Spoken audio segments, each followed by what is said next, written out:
You need winners? Let the Football Insiders show you how to make money. General Manager Al DeMarco, a former sports reporter and contributor on Fox Sports, MSNBC, and Comcast Sports TV, brings over 25 years of handicapping experience to the table. CEO Steve Budin, the author of Bets, Drugs, and Rock and Roll, is the man responsible for creating the sports betting industry. Together, they are the Football Insiders, your number one source for football winners. Well, the underdogs definitely owned Vegas last week, going 9-6 against the spread. The second straight week, the puppies bark loud and proud, as the prior week they went 8-5-2 against the odds makers. But the one thing we can tell you guys, it's all cyclical, and you can never let what happened last week affect how you're going to gamble this week. Hi, everyone. Al DeMarco here along with Steve Budin, and this is the Football Insiders Countdown to Kickoff Show, the only nationally televised show to break down all your top NFL games from a point spread perspective. Steve, nobody knows better than you, a former bookmaker, a son of a bookmaker, the guy that created this offshore sports book betting industry that we know now everybody is playing through, how important it is to forget last week. It can't influence how you're gambling this week. Oh, you're absolutely right, and gamblers do it all the time, and what they don't realize, Al, is all that emotion, all that love loss, all that suffering, and all, in some cases, that jubilation is all taken into account and put into this week's line. So if you add it in twice, you can never get to the right sum. Anyone who took Math 101 knows that.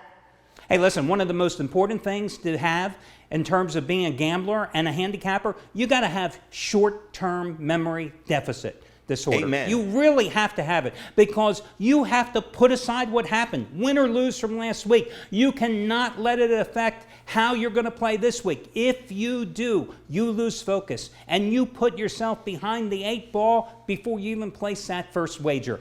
Case in point, anybody that bet the Atlanta Falcons last week at home against the San Diego Chargers, and you watched the Falcons blow that double-digit lead and ultimately lose in overtime, you were probably sick.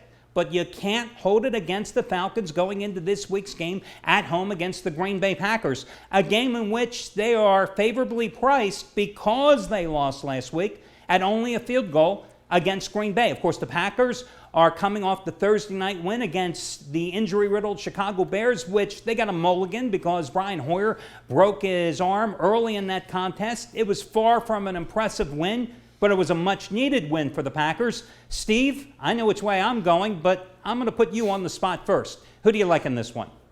Well, I know which way you're going, too, but let me just tell you, after that speech, but it makes it harder for me to tell you what I'm going to do. But, I love how Green Bay bounced back last week after being embarrassed by Dallas. They trounced the Bears on Thursday night, beat them 26-10. Aaron Rodgers, to put it in Wisconsin cheese lingo, Al, he looked sharp, and so did the Green Bay defense. And the problem with the Falcons, you said it, it isn't their offense. We know that. They can certainly score with the best of them. Matty Ice leads the NFL, 2,348 yards, 16 touchdowns, only 4 interceptions. They average a league best 33 points a game. So like I said, scoring, not their problem. Their problem, Al, they got Stevie Wonder and Ray Charles playing in their secondary, and that's just not going to make it. It's not going to work against Aaron Rodgers. So I'm with you. I don't fault them for losing last week. I love the fact that they're coming home. I'm going to judge them on the team that they've been the whole season, not the team that they were last week. And I'm going over this total of 52.5. I think it comes quickly. Well, listen, the Falcons are 6-1 over this year thanks to that prolific offense and the fact that their defense is as porous can be. But I actually like the Falcons here. And I am the guy who last week managed to point out this great stat that the Falcons 2-10. Their last 12 laying points, 9-1 against the spread. Their last 10 as an underdog. But I think this is a great spot to actually go back and lay the wood with the Falcons, because you're getting them at a discounted price because of their collapse last week at home against the Chargers. If they had won that game, won it comfortably, no ifs, ands, or buts. They're laying 4.5 in this game instead of 3. So you're getting them at a bargain discounted price. Also, I look at the Packers. They're a team without any type of ground support right now, with Eddie Lacy injured and John Starks as well. So John Starks. I think I'm That's quoting a New York Knick. Yeah, I'm going back to the Knicks there, definitely. Got the wrong guy, but you know who I'm talking about. I'm drawing a blank here, but the bottom line is this. Packers don't have any ground game. So that is the reason that Aaron Rodgers had to throw the ball 56 times against the Bears. Now, on the other hand, we saw the Packers come into that Cowboys game a couple of weeks ago, statistically ranked number 1 in the league at stopping the run. They were only giving up like 42 yards a game. And we saw Zeke Elliott run through them, run around them, run over them, absolutely have his way. Now, the Falcons can run the ball with pretty good success so far this season, and I think that's where they're going to have some success here in this game. That's going to make Matt Ryan even more dangerous. I like the Falcons here because this Packers team has been a money burner, just 6-10-1 against the spread in the last 17 regular season games. I agree with you. I can certainly see the over, but I think the strong play here is the Falcons. Go ahead and buy down the half point if your line is anywhere at 3, 3.5, 4, 4.5 points in this one. Next game, Seattle and New Orleans. The cure for insomnia definitely was Seattle's overtime game against Arizona, resulting in that 6-6 tie on Sunday night. And we saw again, Russell Wilson is not Russell Wilson. The injuries have taken their toll. How many times in that game did you see that Russell Wilson, because of the knee, the shoulder, the ankle injuries, he couldn't step up in the pocket. He couldn't escape the pass rush. He couldn't take off on those Russell Wilson-like runs that could often extend series for the Seahawks. Well, the Seahawks can't run the ball, and the Seahawks don't have an effective offense without Russell Wilson. It's a damn good thing they have a hell of a defense, though, and that's what Drew Brees is going to run into here in the Superdome. No, I agree, Al. This is my Rodney Dangerfield special. No respect for Drew Brees at home. Seattle Seahawks, you're right. They drew to a 6-6 tie with Arizona last week. And to me, Al, those are the two most confusing teams in the NFL this season. So the push, as rare as it is, doesn't surprise me. Russell Wilson, amazingly, completely eliminated the interception from his game. He just doesn't throw them anymore. The problem is, Al, he eliminated the touchdown pass as well. In fact, he's thrown for 1,559 yards this season so far, and he only has 1 pick. But here's the problem. He's only thrown for 5 touchdowns. Al, we're in week 8 already. No good way to spin that. The Seahawks defense, on the other hand, well, they've been more stingy than my great-uncle Mordecai. Al, he owned a bagel store in Williamsburg, Brooklyn. And whenever he used to lose money to the bookies, he would make the holes in the bagels bigger. He was a stingy bastard. But the Seahawks defense, Al, even stingier. 14 points a game. I mean, good for second in the NFL. You know who's first. That's right, Uncle Morty. The New Orleans Saints, I told you last week, Al, I don't bet them away from home. I don't bet them away from Dome. They did a fine job, in my opinion, to keep it close last week. 27-21 road loss to the Chiefs. Drew Brees, no problems scoring, unlike Russell Wilson. 2,100 yards so far in the air. 17 touchdowns, only 5 interceptions. That's what I call getting the job done now. Does Sleeping Beauty wake up this week and beat the Saints at home? Maybe, but I can't bet the Seahawks every week, hoping that they're going to wake up and become the team they used to be back when they won the Super Bowl. Russell Wilson, you said it, more banged up than an Atlantic City hooker. Well, you didn't say that, but that's what you meant. He's got a bum knee, and he's playing like it, and until that changes, I'm going to take Drew Brees at home in the Dome, plus the points. End of story. Hey.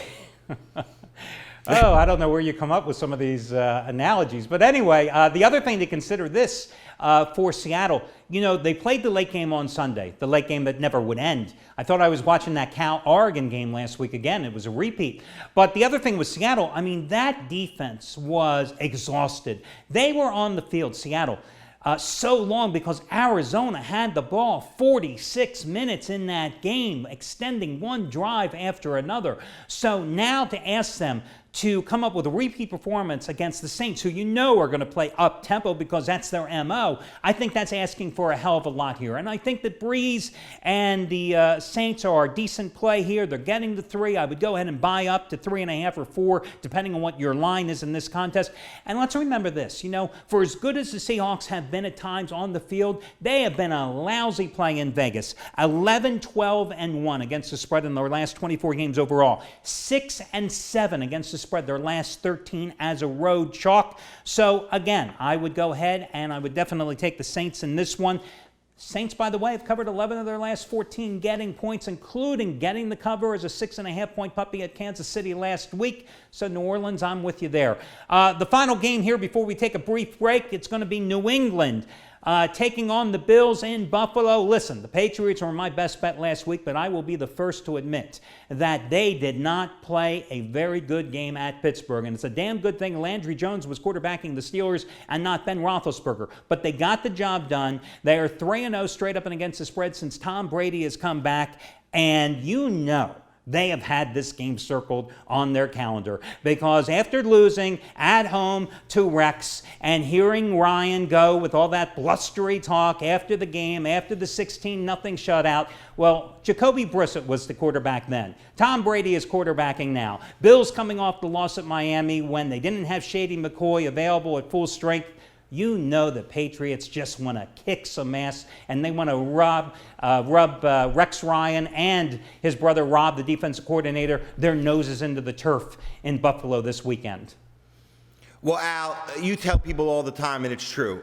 Neither one of us know what we're going to say before the show goes on. I don't tell you what I'm going to say. You don't tell me what you're going to say. So pardon me out there if it sounds like we're reading from each other's notes. We're not. Look, me and Al have been on New England on this show ever since the Brady Bunch rerun started to air again on October 9th. So all we hear about now is Rex Ryan, and how he's 5-1-1 in the last 7 against the Patriots, and how he's got Bill Belichick's number. Yeah, he's got his number. It's 1-800-BLOWOUT. Why don't you give him a call? I mean, if you think I've had enough of Rex Ryan's mouth, how do you think Bill Belichick feels? Like Al said, he remembers October 2nd after the Bills' 16-0 win at Foxborough. Rexy spoke to the media afterwards like they won a big playoff game. There was no Brady. There was no Gronk. And he praised his defense for beating the crap out of Jacoby Brissett. Big deal, Rexy. Congratulations for scratching that itch, because payback, my friends, payback is a bitch. Get ready for the buzzsaw. Tom Brady, since he's been back out, 8 touchdown passes and no picks. He's been perfect. And the Pats have 3 double-digit wins in a row, and you and I both begged everyone right here on this show to bet each and every one of them. Well, I'm not begging anymore. You want to bet Sexy Rexy at home after the Dolphins proved to us who the Bills really are last week? Go ahead, be my guest. I've got plenty of Brady and Belichick bankroll to spare, and I'm happy to let some ride on this free pick. Give me New England one more time. I'm with you. I'm with you too. Listen, and you look at what happened to the Bills last week. They go down to Miami, and you know, we record these shows on Tuesday morning. And last week's show, hey, I was all over Buffalo because the Bills were my best bet the previous week against San Francisco, and I figured the Bills were a lock at Miami. But then, again, we record Tuesday morning, Wednesday afternoon, LaShawn McCoy, who had rushed for 470 yards the previous 4 games, pulled up lame in practice with a hamstring injury. And sure, he returned to practice on Friday, but basically it was like stretching. And then they said, oh, he'll be a game-time decision, and then they tried to go on Sunday. I'm sorry, you and me, we're couch potatoes. We pull a hamstring, we're sidelined for 3 weeks. NFL athletes pull a hamstring. I don't understand why McCoy was even trying to play Sunday at Miami. He was ineffective. They eventually pulled him in the third quarter, and now here we are Tuesday recording again. No ifs, ands, or buts. He is not going to be even near 100% should he try to play for this game. And it doesn't matter because Patriots have an outstanding run defense. They're going to bottle him up whether he's healthy or not. And the bottom line, this is a revenge game. And boy, if you want one team in revenge, one quarterback and one coach in revenge, it's the Patriots. No ifs, ands, or buts. Hey guys, we're going to take a brief break and then we'll be back with the second half of this week's edition of the Football Insiders Countdown to Kickoff. 4.5 years ago, I created the Charity Play of the Week program, and in that time, you and I have created a community of caregivers and have combined to contribute well over $350,000 to people in times of need. For those of you that have joined me, my thanks. For those of you that are not aware of the Charity Play of the Week program, let me just remind you, once a week, I give one of the top plays from one of the handicappers away here at the site for free. No strings attached. If it wins, Then on a quid pro quo basis, I ask you to make a donation to a charity recipient that I choose on a weekly basis. I don't care if it's $1, $5, or $50. You don't have to put in the $250 that I do each time it wins, but I ask you to participate. Why? Because it's the right thing to do. Why? Because it creates positive karma. And you and I both know in this thing we do called gambling, we can never have enough positive karma. Again, I give you the play for free. And if it wins, I then ask you to make a contribution. It's done on the honor system, guys. And again, over the past 4.5 years, this community of caregivers has contributed well over $350,000. So, it's usually on Tuesday or Wednesday on the site. Check it out. You'll see one of the featured plays from one of the handicappers given away for free, no strings attached. It's a Charity Play of the Week program, and I hope you become a member of one of the most important things that you'll ever come across in gambling. Nobody's ever done it. I created it, and it's definitely something that will produce some positive karma in your life and benefit others in a time of need.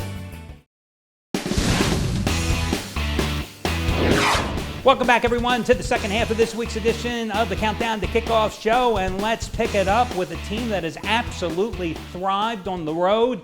The Oakland Raiders? Yeah, that's right, the Oakland Raiders, 4-0 on the road, and they get a little benefit here. Last week they played in Jacksonville, so rather than go back to the West Coast, they hung out in South Florida. And here they are taking on the Tampa Bay Buccaneers, who are returning home after rallying from a 14-0 first-half deficit at San Francisco for the easy road win and cover over, let's face it, a lousy 49ers team that has lost 6 straight games. Virtual pick'em game. Steve, which way you going in this one? Well, Al, Oakland's about as welcome of a guest these days as my broke-ass cousin Richie from Parsippany Hills. I mean, 4-0 on the season as a visitor, and even more important, Oakland 10-2 versus the spread on the road under Coach Jack Del Rio. Al, I'm going to keep this short and sweet. When I think of Oakland, I think of thug football players. When I think of Tampa, I think of thug strippers. I'll take thug football players over thug strippers any day of the week. Give me Oakland on the road in Tampa. I'm not even going to touch that. I'm not even going to go there. I have nothing to say. Because you know I'm right. You know I'm right. You've been to Tampa, and you know I'm right. You've probably been going up and down Dale Mabry as well. Okay, we will go on here. I will say this. Raiders playing no defense. We darn well sure know that. Number 32 against the pass, number 28 against the run. And that certainly concerns me because, listen, we saw what happened when the Buccaneers played a team that had no defense last week, and that being San Francisco, as they accumulated 513 total yards, including 249 on the ground, and had the ball for 34 minutes. The difference between the 49ers and the Raiders, 49ers have no offense, don't have a quarterback. This team from the Bay Area has both. So I think you could possibly look at the over in this game at 49.5. To me, this is a very difficult game. I do believe that these two teams are both obviously on the upswing. Myself, I think the Raiders are a little more advanced, and I do think that Oakland, they have such confidence playing on the road. I would go with the Raiders, not perhaps for the same reasons that Steve is, but I do like the silver and black in this game. Thug strippers. Never heard that analysis. I don't think you'll ever hear that analysis on any other football show ever if you watch these again. Kansas City at Indianapolis. Hey, Colts won a game. How about that? They didn't fold. Kansas City coming off a 27-21 win, but failed to cover, laying 6.5 against the Saints last week. What concerns me in that game, Drew Brees dropped back to throw the ball at least 742 times in that game. Kansas City, 1 sack. Chiefs have no pass rush. Well, that's a problem when you're taking on Andrew Luck. No, I agree. The last 2 times they met was in 2013 in the wild card game. KC blew the 38-10 lead in the third quarter. Turned out to be a disaster for the Chiefs. Now they look to go ahead into Indy and go through the Colts like Andy Reid goes through a brisket sandwich. KC 6-2 versus the spread, last 8 on the road. But Al, you always say it, there's a flip side to every coin, and that flip side shows Luck has delivered 8 straight covers as a home dog. Both of these teams, Al, they're missing some weapons. I think the Chiefs take the worst of that one. Running back Charles tweaked that AC last week, only one carry. I think that's going to force KC into an unbalanced offensive situation. It's going to allow the Colts to kind of key on their pass, a big advantage the Chiefs can't afford to give the Colts with those 2.5 points. So I'm going for luck at home. I'll take Indy plus the points over KC.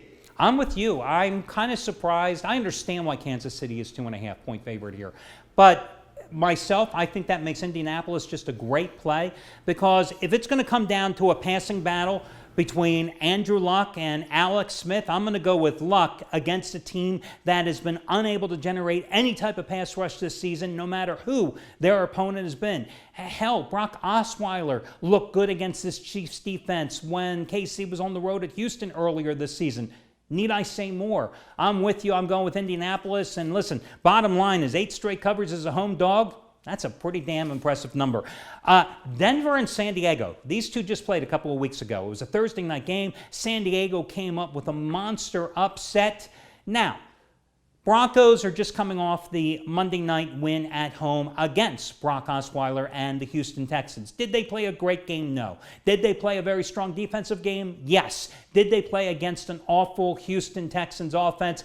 Absolutely. Brock Osweiler is not Phillip Rivers. Now, Phillip Rivers did not necessarily play a great game when the Broncos were upset in San Diego. Believe it or not, it was the fact that the Chargers' defense rose to the occasion. Broncos only had 300 total yards in that game. Now, that was a big win for San Diego because we had seen early in the season they had continually blown fourth quarter leads. They took that momentum, carried it into Atlanta, rallied from a 21-7 second quarter deficit, won that game in overtime. Now they carry a 2-game winning streak into the Mile High City. You know the Broncos want revenge, but they may get it. 6 points, though? I don't know, Steve. I'm looking at this maybe as a 3-point field goal game, and I lean toward the underdog in this one. Well, I think there's one quintessential question that you have to ask yourself in this one, throwing all the other stuff aside a second, and you ask yourself, how big of a difference does the thin air in Denver make? That's the only question here, Al, because just 2.5 weeks ago, you said it, these same Chargers manhandled the Broncos, 21-13 in San Diego. They manhandled them, Al. I mean, you could say it's hard for teams to play at Mile High, but just like dating fat girls, Al, there's always going to be the exception to the rule, and the Chargers are that exception. 9-1-2 versus the spread last 12 times at Mile High. I mean, this Charger team, as old as Rivers is, reminds me of the Rolling Stones, always kicking ass on the road. They beat up Atlanta in the ATL last week, and they now stand at a gravity-defying 23-9-1 record on the road since 2012. Now, here's the deal. The Broncos defense, you know it, they're going to come after Rivers. But I'm looking for that Dan Marino quick release that Rivers has to keep him out of trouble. I like the Chargers here to cover. Will they win? Maybe. I don't know. But I like them to cover. Dating fat girls, there's an exception to every rule. I just want to repeat Always that exception for those to the of rule. you that didn't catch it the first time around. I don't even want to touch that one either. I will say it was interesting that I thought that the Broncos did something in the Monday night game against the Texans that they had intended to do coming into the season, and that was really the key to their success in their Super Bowl run last year. They wanted to become a ground and pound type of team, using C.J. Anderson, using Devontae Booker, and they really got away from that this year with Trevor Siemian suddenly throwing the ball like crazy. C.J. Anderson had been very unproductive, but then against the Texans, he had a season-high 107 yards on 16 carries. Devontae Booker, 17 carries, 83 yards. It'll be interesting to see if they stick to the ground game against the Chargers, who aren't bad at stopping the run.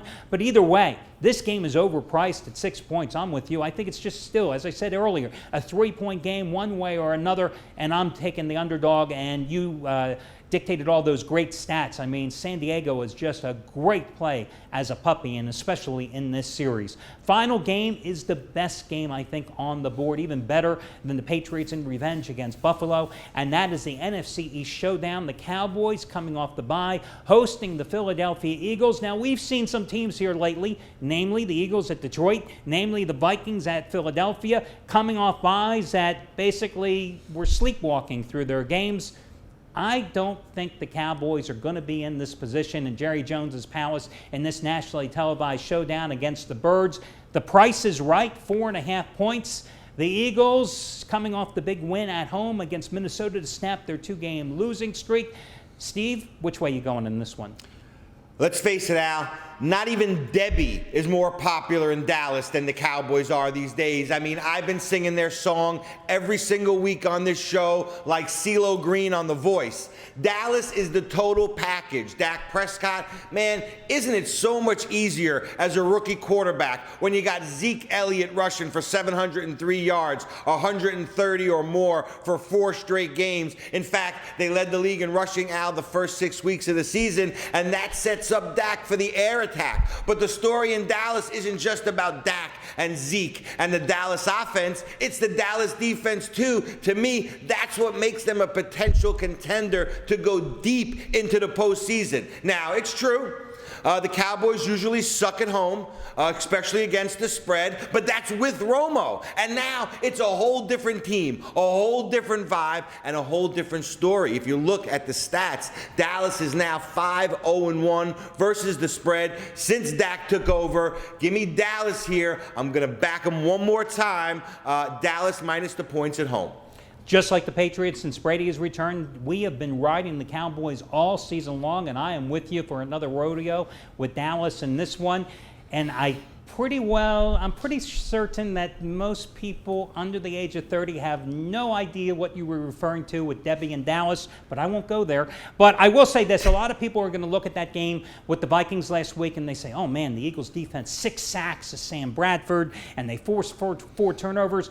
But different team, and you have to look at the difference between Dallas and Minnesota. You know, Sam Bradford was playing behind an offensive line that was held together by baling tape, and his offensive tackles really didn't do a very good job, and he had no ground support.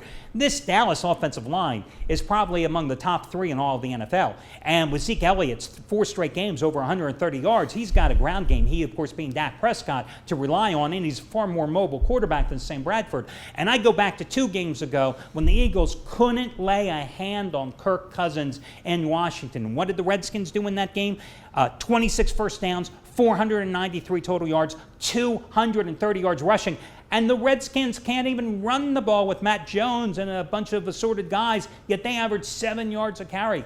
I think this is an absolute joke of a price at 4.5 points, but the public is going to get sucked into betting the Eagles, I think, because what's fresh in their mind is they just saw the Eagles take care of business and hand the Vikings their first loss. And it comes back to the theme of the show that we started with. It's what the public is thinking, the impression that was left on them most recently. And Steve, I think that's going to be the mistake in this game. Listen, that's going to wrap up this edition of the Countdown to Kickoff show. For Steve Budin, I'm Al DeMarco. Make sure you check out the website each and every day for my daily video report. And until next week, we'll catch you again here on the Football Insiders.